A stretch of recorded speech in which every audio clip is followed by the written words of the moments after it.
छोटा सा विश्राम भविष्य की चिंता को अनदेखा करते हुए नींद की गहरी खाई में बदल गया। वह अपने काम के दौरान सो गया। मंत्री लोकेश तो जैसे फलों को भूल ही गया था। वह सीधा बगीचे के माली के पास गया और दुनिया भर की बातें शुरू कर दी। ये बगीचा कितना बड़ा है, इसे कौन चलाता है, आप कितना कमाते हैं, यहाँ का हिसाब किताब कौन रखता है। उसका ध्यान फल चुनने में नहीं बल्कि बिना मतलब की जानकारी इकट्ठी करने में था।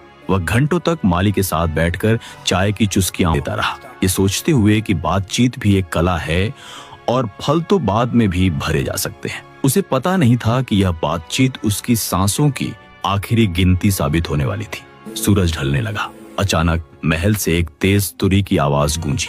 इसके बाद एक सैनिक की आवाज आई, समय समाप्त। राजा ने तुरंत सभी मंत्रियों को दरबार में हाजिर होने का आदेश दिया है। विनय कर्मठ, वह शांत था।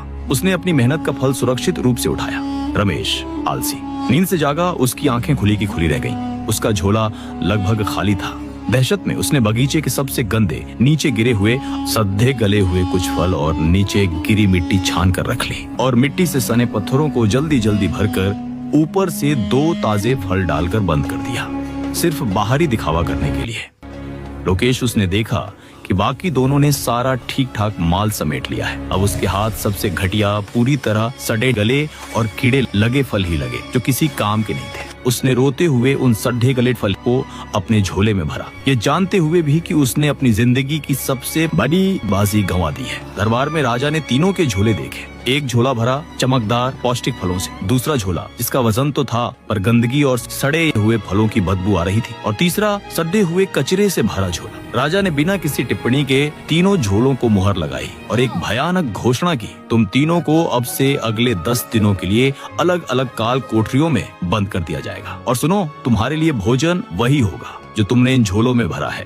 तुम्हें 10 दिन तक अपने चुने हुए कर्मों पर जीना होगा। यह था राजा का अंतिम और सबसे क्रूर न्याय। यह राजा का बदला नहीं था, ये कर्मों का अटल नियम था। विनय रोज 2 ताजे फल खाता। उसका शरीर मजबूत रहा, उसकी आत्मा शांत रही। उसकी दूरदर्शिता ने उसे जेल में भी आजादी दे दी। रमेश को शुरू में कुछ खाने को मिला, पर सड़े फल खाकर वह दूसरे दिन ही बुखार और पेट की बीमारियों से बुरी तरह बीमार पड़ गया। उसकी आलस्यपूर्ण लापरवाही ने उसे जीवन और मृत्यु के बीच लाकर खड्डा कर दिया। लोकेश के पास खाने को कुछ नहीं था। सड़े गले फल केवल बदबू और बीमारी फैला रहे थे। उसकी फिजूल बातों ने उसे जीने के लिए ऊर्जा नहीं दी। वह रोज रोज कमजोर होता गया। चौथे दिन वह सिर्फ पानी पर था और 10वें दिन उस अंधेरी काल कोठरी में भूख और कमजोरी से उसकी मौत हो गई। तीसरे मंत्री की मौत हो गई, दूसरा बीमार पड़ गया, पहला स्वस्थ रहा। अब ये कहानी आपको